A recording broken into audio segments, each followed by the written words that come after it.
Hello, everyone. We are going to be starting in just a couple of minutes, waiting for all of our speakers to make their way to our pavilion.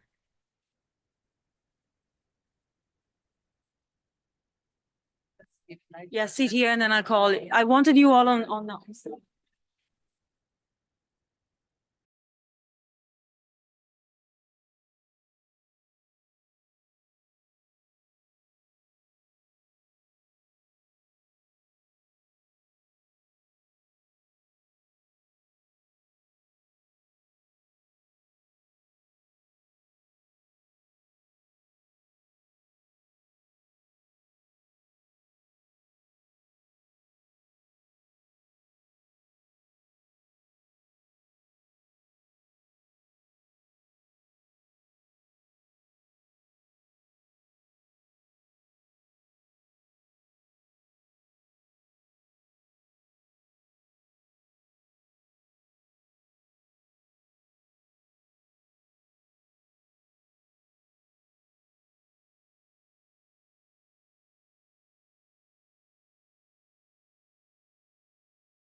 Perfect. Okay, I think we can start.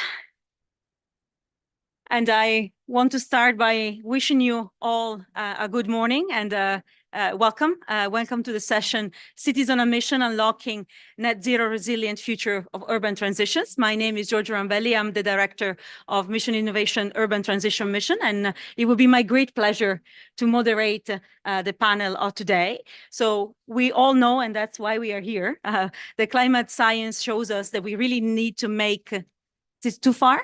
Okay, I'll go closer. I thought I normally project very well, but okay, please tell me if you can't hear me.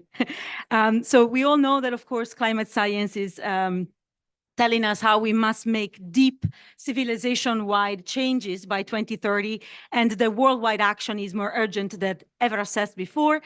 It is not only a matter of implementing action, but always to keep in mind that while we are implementing that action, we are doing so for particularly the most popular, the most vulnerable, the most at risk in our societies, which are bearing the brunt really of the effect and the impact of climate change.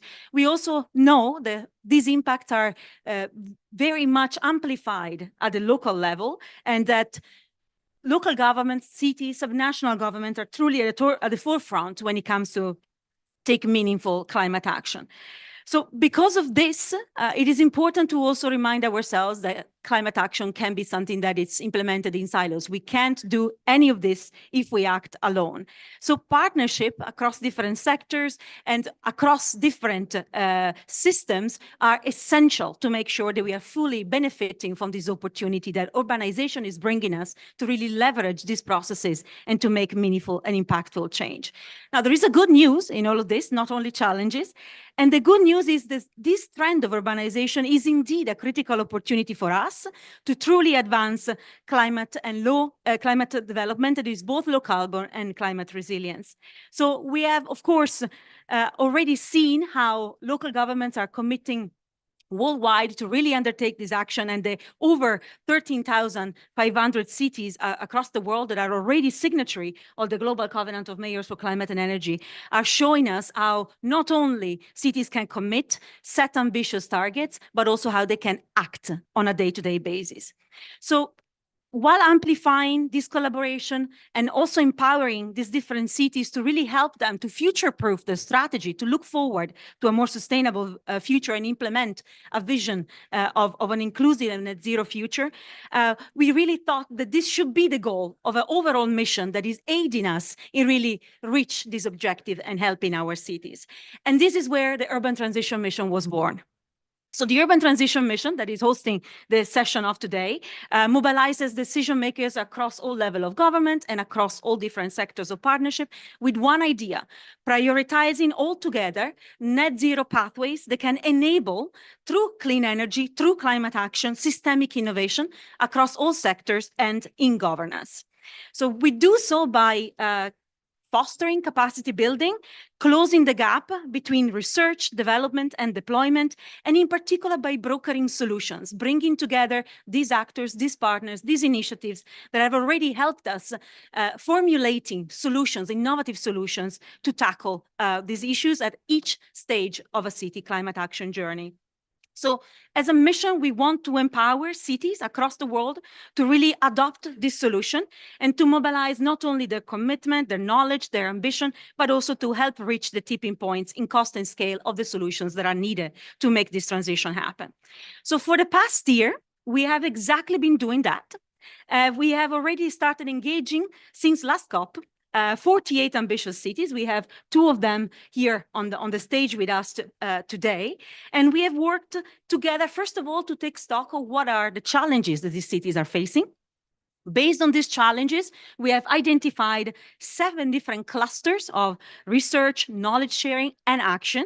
We have carried out more than 15 tailor-made trainings, 7 capacity building opportunity and exchanges, and we really work together to meaningfully expand our collaboration with a Global Innovation Alliance or partner to catalyze opportunities for our cities to learn, to act, and to scale, in particular, their action by teaming up with financial institutions, research, academia, national government, the private sector, and some of these friends of our mission are here on stage today.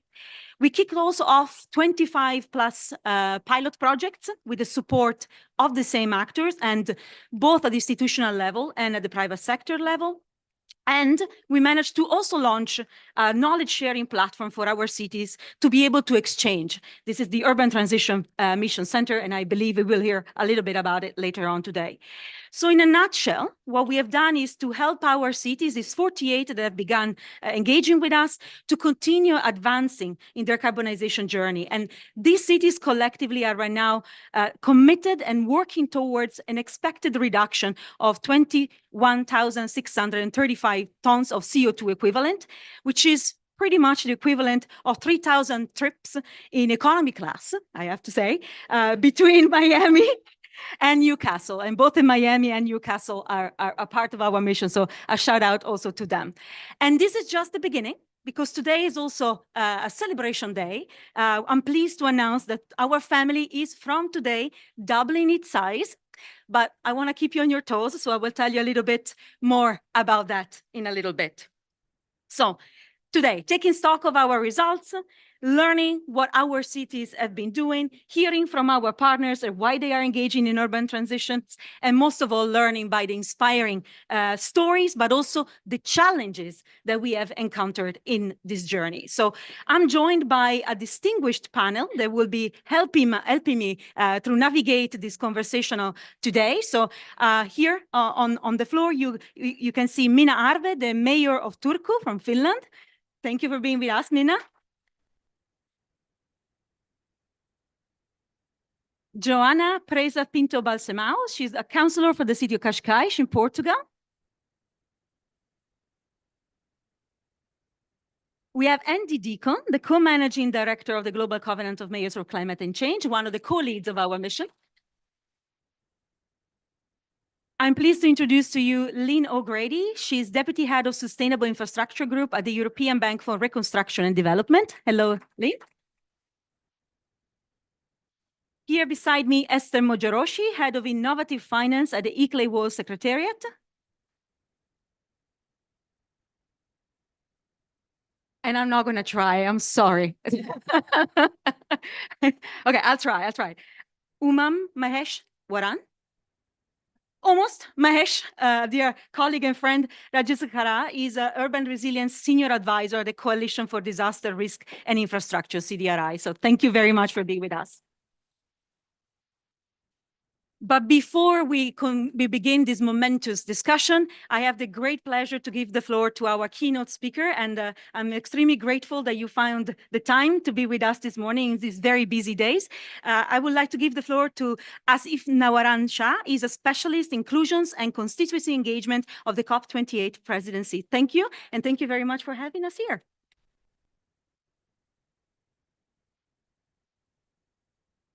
Thank you. Thank you. And no, the pleasure is all mine. And thank you very much for the warm welcome. I'd like to start by thanking all of you for being here today, and to the Global Governor of Mayors, the Urban Transitions Mission, and Mission Innovation teams for hosting this event and bringing such a strong mobilization of cities-focused innovation to the COP this year. We really appreciate it. I'd like to start by recognizing the fact that on the 1st and 2nd of December, we hosted the first ever Local Climate Action Summit, hosted within the program of a COP.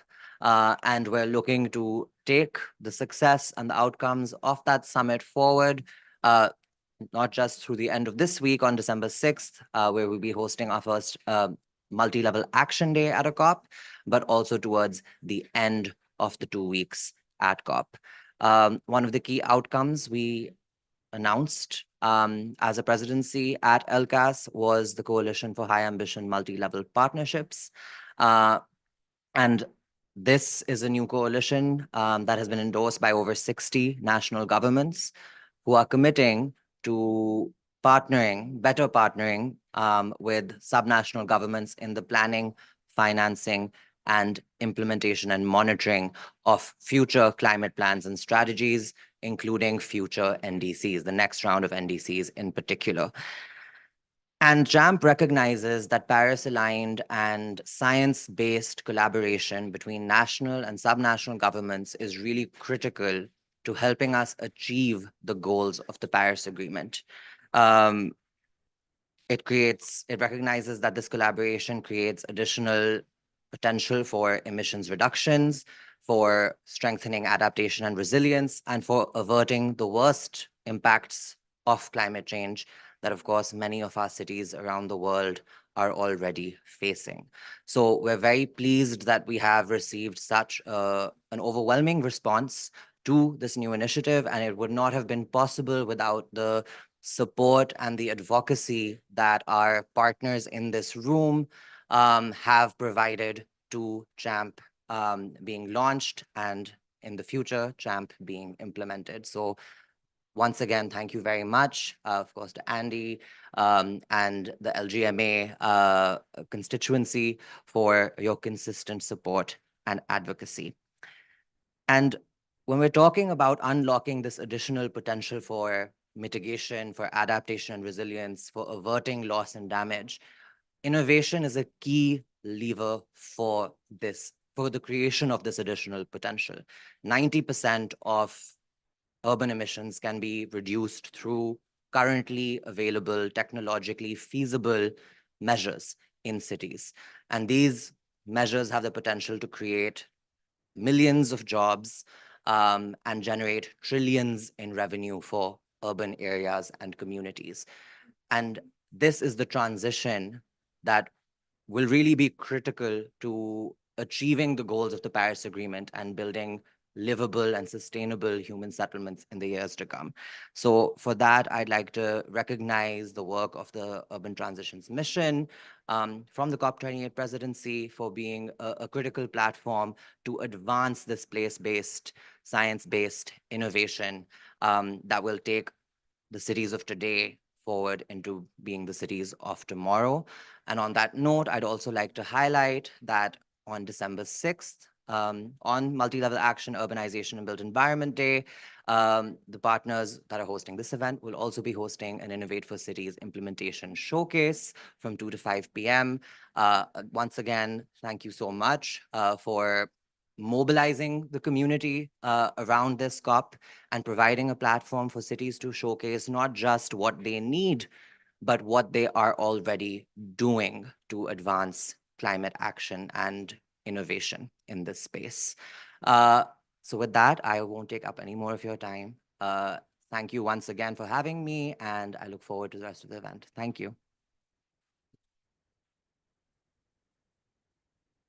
Thank you very much for your remarks and also already for highlighting how local action can really have an impact directly on life. You mentioned, of course, quality of life of people. You also mentioned jobs, opportunity for local development, economic impact. And indeed, we are also very thankful for the opportunity to work with you and to showcase the possibility of innovation at a local level. And great that you reminded everyone of the showcase taking place on the 6th of December. More inspiration also coming from some UTM cities to learn more about. And congratulations on CHAMP, of course. It's a wonderful initiative to see this opportunity to really work cross-level as one of the key partnerships with so many countries across the world. So we now go into the beginning of our discussion, and I promised you that we will hear first and foremost from the protagonist of our urban transition mission. So I would like to maybe go first to our two cities here, and maybe start with you, Mayor Arve, if that's okay. Can you tell us a little bit about what is Turku's vision to net zero and to a more climate resilient future, and what are the gaps, but also maybe the levers that you see in this opportunity to transition to a better sustainable future? Yes, thank you, Georgia. Hello, everyone. It's really good to be here. I'm really proud that I have this possibility. We all know that cities do matter, and what happens in urban areas, it's defining how we are actually reaching the 1.5-degree cap that we have. And we already know as well that national governments have failed to deliver their promise with that 1.5 degree. And one of the reasons is that cities and local governments has not been aligned with the actions that been doing anyway. And that's why I think this CHAMP initiative is so important and also very, very welcomed from my part. So what we are doing in Turku, our goal is to be carbon neutral already by 2029. So we have 6 years to go. And we are quite well on track. I would say that we have already reduced our emissions by nearly 60% from the 1990s level. And that's been quite a big work. We have been working quite hardly for a long time already. And we are happy also to see that it's going somewhere. We are really going to deliver that, because for the mayors, it's much more closer the accountability for the residents if you go and promise them that we are going to be carbon neutral by 2029. So my journey as a mayor won't be very long if I'm not able to deliver that as well. So that's why I think it's also very important in cities to get things done. For us, it's much more close. I'll give you 3 examples, a little bit different kind of examples of what kind of we are doing. Just reminding you that in Finland, in cities, we can affect to our own emissions by nearly half of the emissions. Then we need our communities and businesses to work the other half.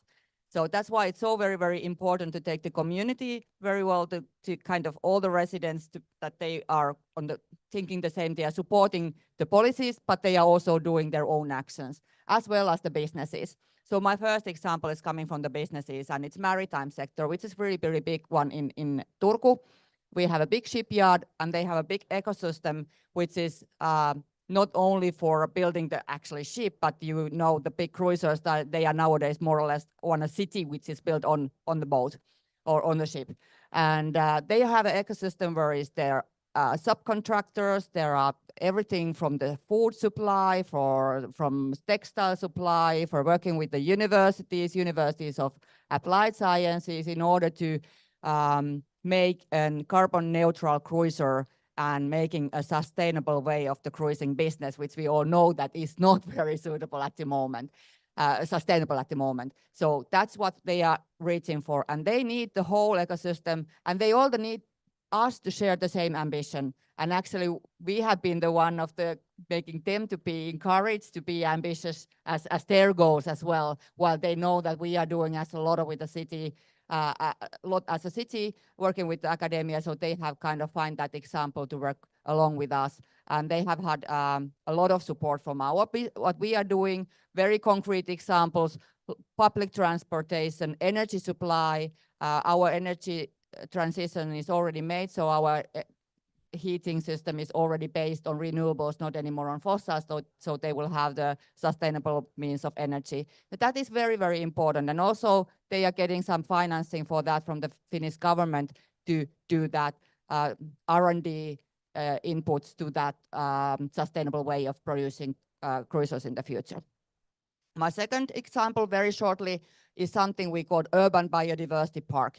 And it's not only the park for the recreation, but it's the shared project with the universities to how to enhance the biodiversity in urban areas. And I think it's something really, very interesting. I'm quite thrilled about it. And my third example, very shortly, also is to work closely. As you hear always, I've been keeping that we do this together with universities. So we actually do everything together with universities, and we are basing our decisions on science. But I think that's very important to get also the political acceptance. We have done all these decisions unanimously in our city council, which is quite rare, I would say. And I think one of the issues is that we have been also taking very practical point of view for creating these plans and goals and based them on science, which makes us, it's not only do the politics, but also just make things done. And I think that's something very Finnish, but I think that would be something that maybe you could take with you as well. I think this also this urban transition mission is very good. We are enclosing globally urban areas and working together, having these ideas for how to include innovations, businesses, academia to work together. So I think we have been now joining for 1 year and we find it very useful. Thank you very much.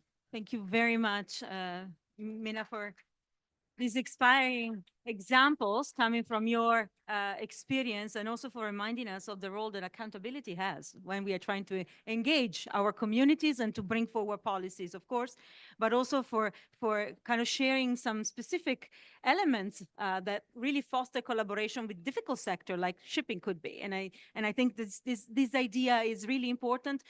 I mentioned the mission, the urban transition mission is part of mission innovation. There are 7 missions within this context. One of them is dedicated to shipping. And of course, as you know, a place where we need to tackle also issues related to these different sectors. We feel the cities are very much a deployment space also for the innovation generated by other missions. So looking forward to learn what you are doing and also maybe to share with the colleagues from the shipping mission as well. And now talking about a little bit how to share this ambition collectively, how to work really close with citizens, I would like to give the floor to Joanna to tell us a little bit about the vision, the successes, but also, if you want, some of the challenges that Qashqai is facing. Thank you. Hello? Yes. So thank you for the invitation. And it's, tough to speak after Turku. Congratulations, 2029 is very impressive. And so I will have more challenges to share than other things. But so I mean, Qashqai mitigation, we have a carbon neutrality roadmap, and we have for adaptation a very cool action plan. Both of them are based on science. Both of them have academia standing behind us. They played out all the scenarios. I could say, oh, we were the first in Portugal. Who cares? It's what you do with these roadmaps and action plans that really matters. I would say we have more challenges on mitigation than on adaptation. It took us a lot of courage and stubbornness to get one major breakthrough, which is we're the only city in Europe to have free public buses. And this made a huge difference, because it's one thing for politicians to say, you know, use public transport, don't use your private vehicle. But if public transport is not suitable or free, or both, preferably, then you're not really enabling. So this was about enabling. And it meant a lot of years of lobbying inside the government and with the local authority, because we had to become a municipal local transportation authority, which is cumbersome and expensive. And then we had to find a financially neutral way to do this because it costs us 12 million euros a year. And now it's done. And there's been an uptake in 18% of passengers. The market, however, and this is a challenge, did not respond. So the tender said, the sustainability side of the tender was just as heavy as the price per passenger side of it.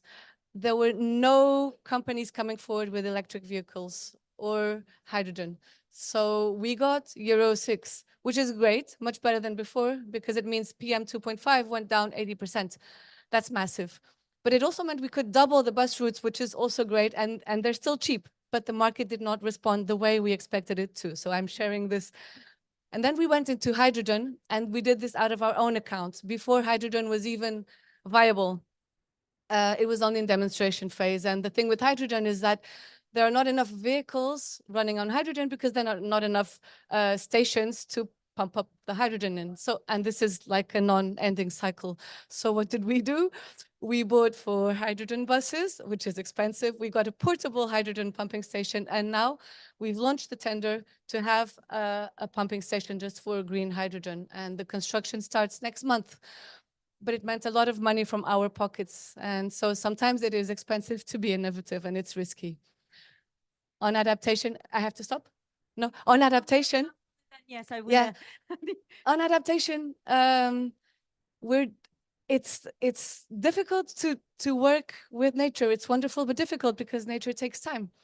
So when we're looking at our national park, which is 1/3 of the territory, and we're really regenerating it because it's covered in invasive species that burn so easily, this takes time. And we're renaturalizing, I don't know if this word exists, all the river creeks in Cascais. This takes time, not because of nature, but because it takes time. It's public tendering, etc. But all these examples bring climate action home to people. And so do our living labs that are speckled out all over the municipality. Living labs make a positive energy impact feasible and practical, and it's there for people to understand. And the green jobs that you mentioned are so important. Every time there's a new project and I can demonstrate, okay, now we're doing bio-waste and this has generated 40 new jobs, I always make this connection because people need to understand that, a new green corridor is not just about leisure. Of course, it's also about reducing the impact of heavy rainfall downstream, but it's also about green jobs. And collecting bio-waste is also about green jobs, and it's about not putting everything in the landfill, which is still what happens in Portugal. I'll stop here. Sorry. Thank you. Thank you very much. These were very, very inspiring examples. And thank you also for not being shy about the challenges, because I think very often we just talk about the success stories, but actually we can learn so much from others, mistakes or hurdles that they had to face. So thank you also for sharing that. And also for reminding us of one particular feature the cities really have, the fact that they can be hotbeds for innovation, but also test bed for new approaches. So also this willingness that I can confirm from the side of all the UTM cities to really, be the place where innovation can be made.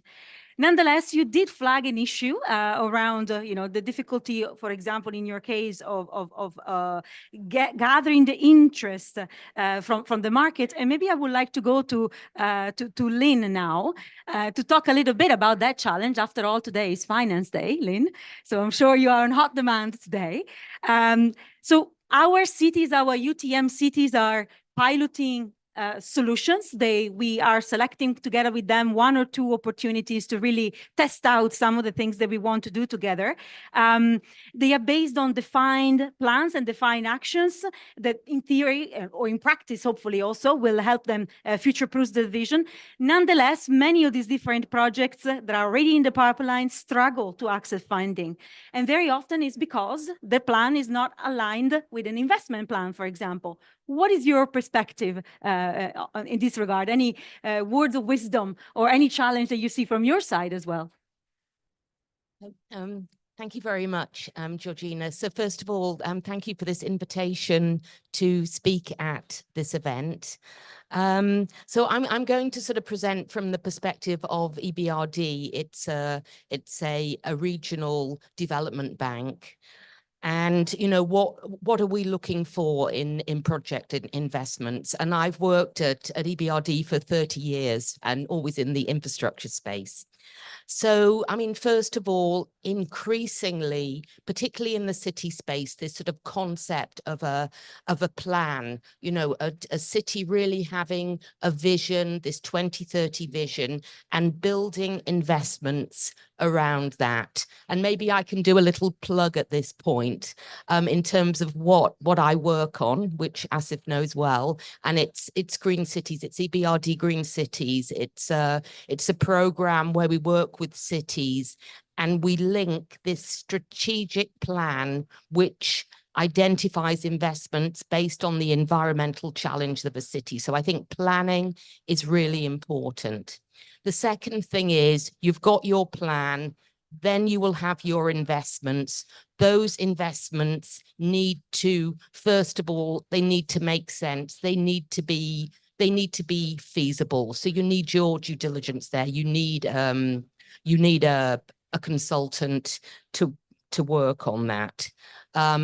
And you know, once you've got your feasibility, you've got to the projects have to implement. I know it's sort of really basic, but you need to make sure that you have the structure in place for that project to be delivered. So typically what we do at EBRD, which is what many multilateral organizations do, we get consultants to support a city or a road company or a railway in the actual delivery of those projects. You know, all the preparing the tender documents, the tender, all that. And that's really where organizations like EBRD come in, because we've got the resources. We have in-house people, we have funds to mobilize consultants. So I think that's the first thing. The second thing is that is being talked about constantly here in COP. Projects need to be green, they need to be Paris aligned. And maybe I'm stating the obvious, but you'd be surprised about the number of projects that come my way which are not green. And we just now, at this point of time, we are not able to support those infrastructure projects. And I think the third thing is finance. It's about bankability. Projects have to be bankable. And this is irrespective of what financing structure that you're looking at. So, I mean, I'm now sort of more working in the municipal space. There we will have some projects where it's lending to the government with on lending to the city, but you still need to make sure that the mechanism is in place so that those funds get to the city from the government so that they can repay the debt. So there's also this subnational, which I know is very, it's very important at this COP. It's something that EBRD has a lot of expertise in. So there, it's about empowering the city, empowering the utility company, but you need to make sure you've got a bankable structure. So this could take the form of tariff adjustments. If you're looking at a water company, making sure there are tariffs can cover the cost of the project. You've also got to think about affordability issues as well, though. And EBRD, we work in emerging markets. And this is where, you know, looking at that bankable project, we can mobilize, we can bring in grants and blended finance to support that bankable structure. So that's the second point. And the third is bringing in this all-important private sector. I think organizations like EBRD, they can give the private sector confidence to go into countries and cities that they typically would not work in. So I think they're my three elements focused on project preparation and finance. Thank you very much, Lynn.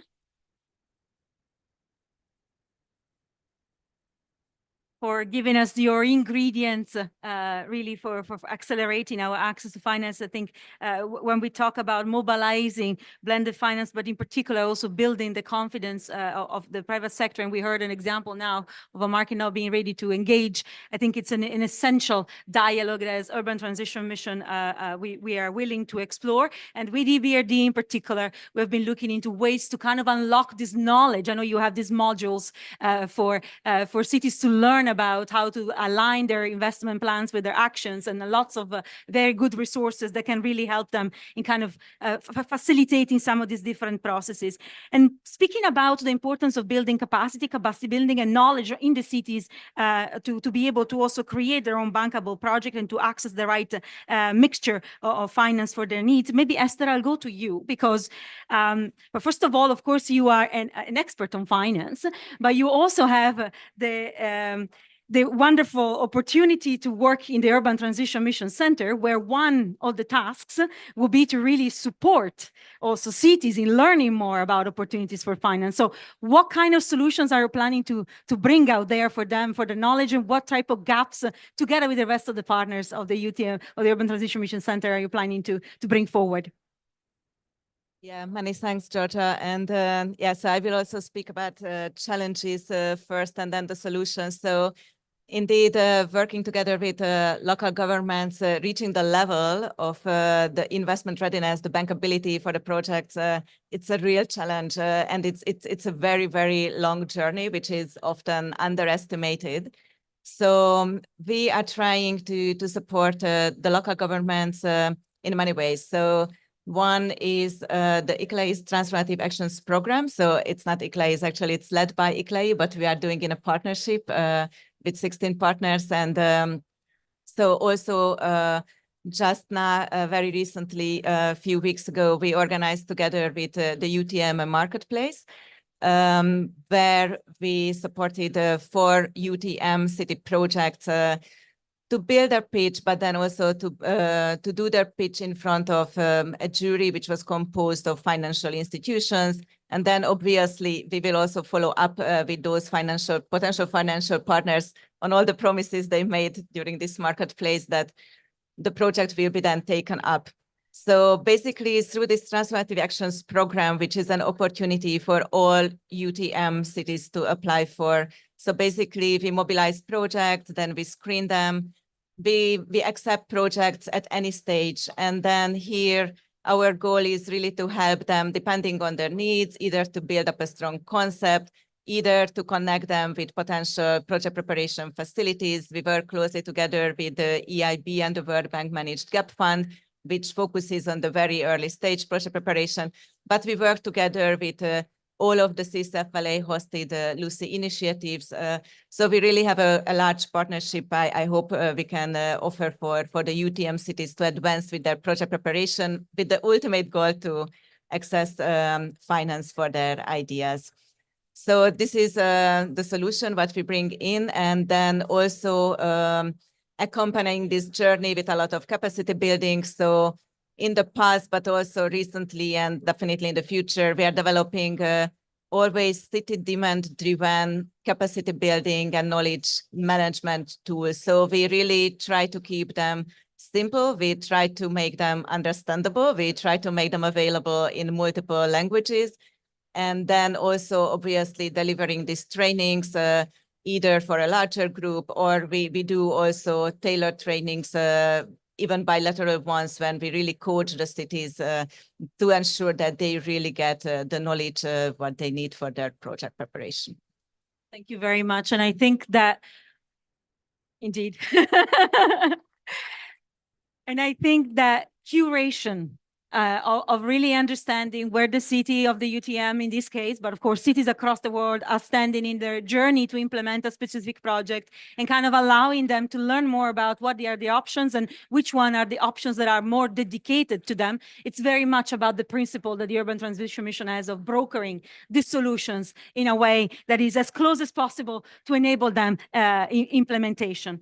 But I'd like to go to Andy now, because Andy, first of all, I know that you, as a global covenant of mayors, have made of innovation one of the most important delivery pathways when it comes to decarbonization and climate resilience. There is a whole initiative, the Innovate for Cities initiative mentioned by Asif earlier, to really support cities in this journey to understand new solutions. But I also know that you are one of the minds behind the establishment of the Urban Transition Mission as one of the three co-leads, together with the European Commission, of the work that we are doing. So can you tell us a little bit about the role of innovation when it comes to implementation of projects? But most of all, we talked about specific projects, we talked about pilots, we also need to get to scale. So how do we walk that talk between having innovative approaches, new ways of funding, and scaling up the solutions that we want to bring forward? What's the link there? Thank you, Georgia, and good morning, colleagues. I'm innovating myself this morning by having left my reading glasses back in the hotel, and so not being able to refer to a single one of my speaking notes for the day. So this will either go very well or very south. Let's see. I wanted to say, part of the idea for creating the Urban Transitions Mission in the first place was to have something that cut across. And Lynn mentioned the role of infrastructure finance, and we tend to think of that as very sectoral. So you're in roads, transport, railways, energy infrastructure, telecoms. Cities and urban are really messy, and nobody really likes thinking about them or having to deal with them, because often you need multiple sectors, multiple partners, different sources of finance blending together. As you mentioned, the difficulties of kind of working with that and finding the space and time. And the Urban Transitions Mission is really helpful in that regard. And it was a bit of a departure for mission innovation to think in that way. The other missions are very kind of technology or sector focused, but having one that dealt in a cross-cutting way with urban is really important. And we've mentioned the importance of test beds, and they can be at different scales, whether that is one facility, a district, or a neighborhood within a city. But it's not only about technology innovation. A part of what the Urban Transitions Mission is trying to do is to also deliver some of the social innovation, indeed policy innovation, in providing some of the space for mayors and their teams to experiment and to make use of those opportunities. But when it comes to finance, you've heard me say before, there's not a lot of space for risk capital within the urban finance infrastructure. So for city leaders who want to use bold procurement mechanisms, experiment and try to do things differently, or have a net zero strategy, and perhaps want to think about innovative financial instruments and approaches, the kind of window of opportunity or the space to do that is very small. And so I know one of the things that you and the Urban Transitions Mission team did very early on was to ask the cities where their priority needs lay, and to then kind of cluster those across that initial group of 48 cities within the Urban Transitions Mission, and then to work around those. And by bringing cities with common interests together, with kind of self-stated, we're interested in this topic and we want to learn more. It's then possible to grow communities of practice and to help advance cohorts of cities together. And I think that's one important route to scale. So two components to that is one, allowing that space for experimentation and risk-taking, but then also secondly, putting cities that are moving forward together and taking those risks so that they feel that they have more cover, and they're not always the only one then delivering that activity. And they can say, it's not only us, there's another city. It may not be right next door, it may be the other side of the world, but they too are looking at urban nature-based solutions and trying to move forward together. So I think the work that the Urban Transitions Mission is doing is really important in that regard, in breaking down some of those silos and providing that coverage. I don't think that's the whole solution. And in his opening remarks, Asif referred to the CHAMP initiative and that link to national climate policy and the NDCs. And I caught the end of the session before, which was emphasizing the role of national governments in providing sovereign guarantees for project financing in kind of certain geographies, in particular in low and middle income countries.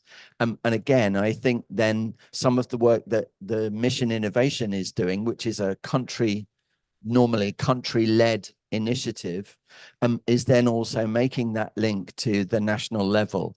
And for countries that have committed to CHAMP, and where we know we have cohorts of urban transition mission cities that may be in the Race to Zero, the Race to Resilience, may be part of the cooling pledge that's being advanced here later in the week, then there are real opportunities to do that multi-level piece and link the different levels of activity together. And again, I think that can really help not only with scaling, but also with rapid deployment. Thanks. Thank you very much, Andy, for that.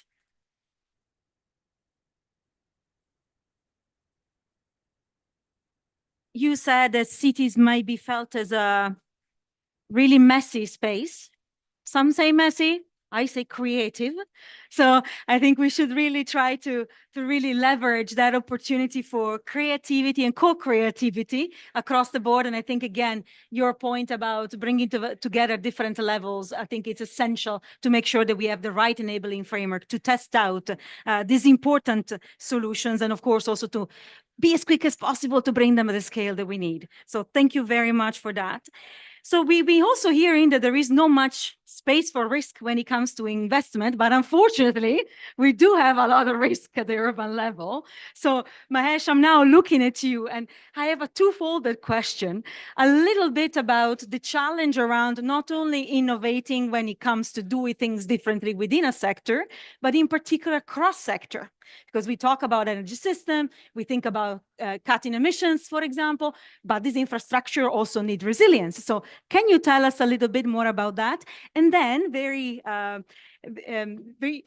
personal, maybe question from that perspective.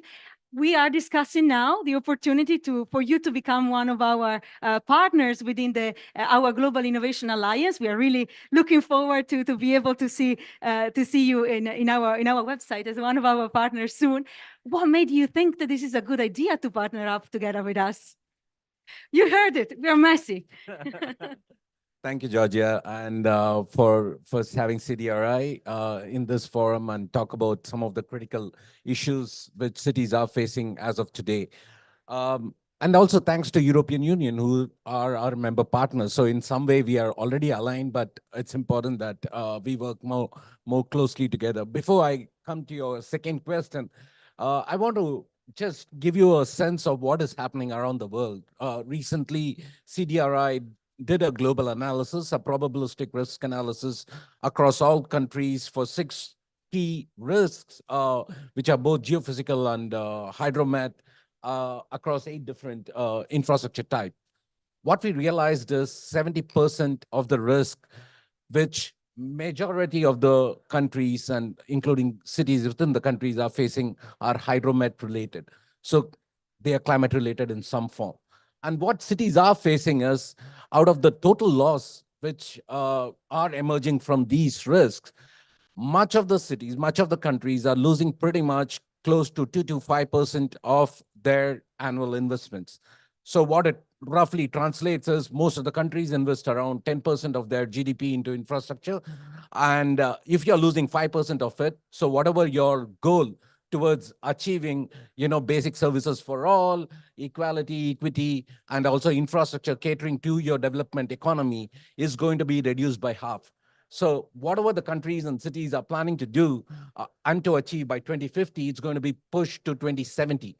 And that's a huge thing. We are pushing from one generation to another generation. We are going to take 2 more generations to reach what we plan to achieve in 1 generation. So it's quite serious what we are talking about. It's quite challenging also what we need to achieve, but we have means to do that. How? First of all, it'll have a 3 cycles of impact. First cycle of impact is direct, which is your loss and damage. So if we can identify what the loss and damage is going to be over the next 40 years, we can use that delta to factor into the current investment plans and mechanisms. So that's a very, very easy to do. If it's a 5% loss, which is occurring, and that delta is going to help you safeguard your infrastructure over the next 40 years, why not? That is the value in investing around it. And the returns on that investment is multifolds. Second, whatever infrastructure you're currently building, it's not only the infrastructure resilient, that is the infrastructure able to withstand these risks, but it is also how the infrastructure is able to cater to the society. And that's where it comes in, that how it caters to the economy, how it caters to the people. The infrastructure itself doesn't end up being a disaster. It ensures that whatever we build are contributing to the economy growth and development. So there is a larger value in investing in these infrastructure because we are creating social, impact. And for that, the resilience, the systemic approach to problem solving is needed. We need data, we need solution, we need, urban labs, we need aspects such as integrated planning and multi-institutional collaboration. And that's where it's very, very important. It's not only infrastructure catering or withstanding the risk, the multi-sectoral collaboration for infrastructure to cater or realize the real value. The 7x or 10x, returns can only happen if multiple agencies come together. I mean, for example, water supply in urban areas. A minimum of 10 agencies are involved in majority of the cities in Global South to cater to ensure that the water reaches the tap. So we need to ensure that, whatever we do, the impact reaches the last mile. For that to happen, multi-agency collaboration is important. And the third fact, why it is important, we talk about climate mitigation, even though CDRI is a coalition which works more around climate adaptation. If we are going to lose our infrastructure to loss and damage, the embodied energy will again have to be invested back into the system to cater to whatever we are aspiring to achieve as a country, as a city, in terms of quality of life, in terms of better well-being, and so on and so forth. So in order to reduce that emission, you need to safeguard that infrastructure. First of all, an infrastructure built, whatever embodied energies you have invested in, it should be lasting for 50 plus years. It should not collapse in the next 10 years. So you keep rebuilding it. We see that, right? In most of the roads, urban roads, we see that. We see that in buildings. Every time, after every 10 years, we keep reinvesting around it, and we are actually increasing the embodied energy. So emissions over the next 50 years, we can actually control it. We can achieve our race to zero and resilience. And that's where collaborations are important. And that's why CDRI and also the UTM, much of your strategic purposes, especially around data, especially around urban labs, especially around urban planning and design, it all aligns with CDRI's urban strategy, which is going to be launched. And that's why there is a delay in our partnership and signing agreement. On 10th of this month, at COP, we are going to launch our urban strategy, and our focus is going to be on making city infrastructure more resilient. And also, not only when I say resilient infrastructure, but infrastructure also caters to the well-being and quality of life for all urban residents. Thank you, Georgia. Thank you very much. And we are really looking forward to kind of work together on these very important elements and pieces, because I think we have to have these cross-systemic approaches and thoughts when we are trying to implement a more sustainable future for our cities, but also for our infrastructure. So wonderful. We are almost at time. I was given 5 minutes leadway, only 5. So I'll do something a little bit disruptive. I would like to give the floor to Eleanor Webster, Head of Mission Innovation Secretariat, for closing remarks. But I would like to keep you here, and I would like all of you to think about one word to respond to the question, what is innovation for my city or for our city? Very, very short. I'll come back to you. You can think in the meantime. Hi, everyone. So a huge thanks to Georgia. I'm going to be super quick, so not much time to think about the answer to your questions. So yeah, Georgia is absolutely incredible. She does a huge amount of work on this mission. So huge thank you to Georgia. It's another great event. And also thank you to the Global Covenant of Mayors who put so much resource into running this mission, which we all know is going from strength to strength all the time. So thank you, Andy and Georgia again. So I just want to say that, you know, the Urban Transitions mission is really going, as I said, from strength to strength. And so one thing that I really heard was the importance of knowledge exchange and global cooperation. And that is really what Mission Innovation exists to do. And so I think all of these things that we've talked about, you know, Mission Innovation unlocks that conversation so that we're all coming together, all in the same place, to understand what needs to be done. Another thing I heard is the potential for cities to bring co-benefits to the clean energy transition. And that's something else that the mission is really trying to address. You know, we have 50 cities pretty much from all over the world, and that is a really unique tool that we bring to the table, and really identifying and unlocking these co-benefits to really drive the just transition and have impact all over the world is something that is really special for the Urban Transition mission. But, you know, we're still hearing about issues with financial mechanisms combined with the challenges of the national and subnational communication. And for every city set up differently. So I know, Georgia, sometimes, you know, finding the right person to speak to is a real challenge. But, you know, it's when you're trying to actually do something and get a project off the ground, who's the right person to speak to? What's the right financial mechanism? And marrying those two things up is still a real challenge. But I think, you know, bringing it to the COP is something that is fantastic. And to see the presidency supporting this is amazing. So as Andy said, it's linking that national policy to things like NDCs, which really give cities the levers that's needed to really drive change.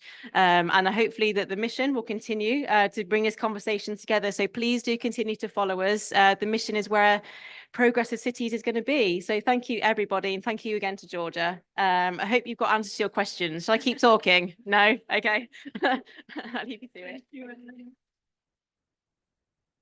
And many thanks also for the support of the Secretariat, in particular in bringing together all of our mission to try to really leverage the innovation that is being created across the board to also support urban transformation. And as I said, we are always happy to be the test bed for this innovation. So speaking of innovation, what's your answer to my question? What is innovation for me / my city? Mina, would you like to go first? To put it short, collaboration on all levels, on city level with different actors, on regional level, on national level, and on international level.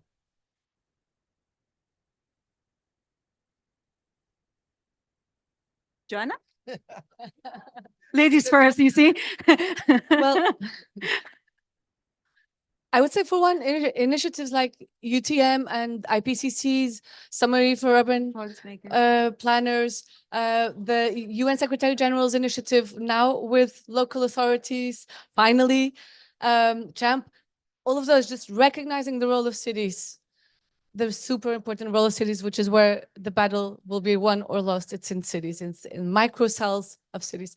But if I have to add one word, it would be stubbornness. Ooh, I like that. And as you heard me say, I think it's about willingness to experiment and creating the space to enable that to happen. Thank So you. experimentation. Experimentation. Thank you. Yeah, I wanted to say something very similar. No, because Money. Exactly. So innovative thinking and finding innovative ways for financing. And here I don't think about necessarily the bonds and those innovative financing instruments, but be innovative to find the ways for project financing. Thank you.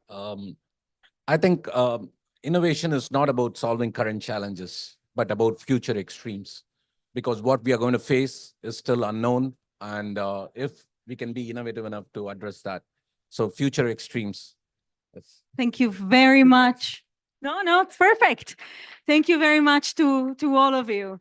So Unfortunately, we are at time. I think we can continue this conversation for definitely more and more hours. But I want to finish with something that I mentioned only in my opening remarks. I said that from today, we will be doubling our cohort. And it's with great pleasure to mention that we are going to be welcoming another 49 cities to our cohort.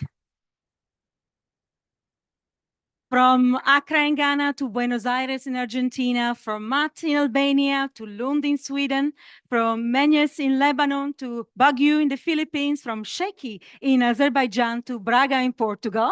So our family will be really amplifying from everywhere across the world, and we hope they can join you and join your vision of what innovation for their own cities is, to bring new flavors, not just to find solutions for today, but also looking for a solution for the future. I think this is very important, looking ahead of us. So on behalf of the Urban Transition Mission and of its 3 co-leads, the Global Covenant of Mayors for Climate and Energy, the European Commission, in particular, the Directorate for Research and Innovation, and for the Joint Programming Initiative of the Urban Europe, it is a pleasure for me to announce that you will be able to find more information on our website. I know I could have put there the list, but I thought it's better to give everyone some homework to do. So you have to check us out and to learn more about us.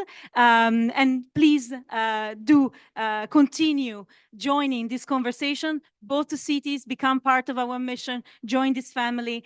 2 partners across sector. We are here to really make a more sustainable future together, and we have the willingness to try new ways to find new solutions all together. So thank you once again for participating and for attending this beautiful session, and many thanks to the panelists here for the very insightful contribution. Looking forward to continue this discussion. Thank you very much.